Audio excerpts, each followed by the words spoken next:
Жақсы жаңалық, қазақ елі. Ассалаумағалейкум, құрметті қымбаттылар. Егер хабарды толық білгіңіз келсе, арнамызға жазылуды және де бір ғана лайк түймесін басуды ұмытпаңыз. Лайк басқан қолдарыңыз Кабатулланың қабырғаларын ұстасын. Алматыда ардагер әскери қызметкерлермен кездескен қорғаныс министрі генерал-полковник Руслан Жақсылыков аталған саладағы азаматтардың жалақысына қатысты жаңалықпен бөлісті.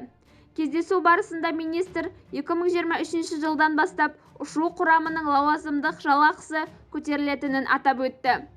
Әскери медицина қызметкерлері мен әскери жоғары оқу орындарының азаматтық оқытушыларының ақшалай үлесін азаматтық бейіндегі мекемелердің жалақысы деңгейіне дейін арттыру мүмкіндігі де қарастырылып жатқаны айтылды.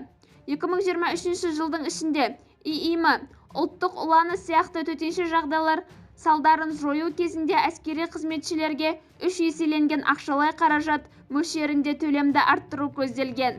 Қорғаныс ведомствоның басшысы 2024 жылдан бастап қатардағы жауынгерлер мен сержанттық құрамдар лауазымдарының тарифтік санаттарын және әскери атағы бойынша әскери қызметшілердің жалақыларын 30%-ға арттыру жоспарланғанын алға тартты, деді министрлік өкілдері.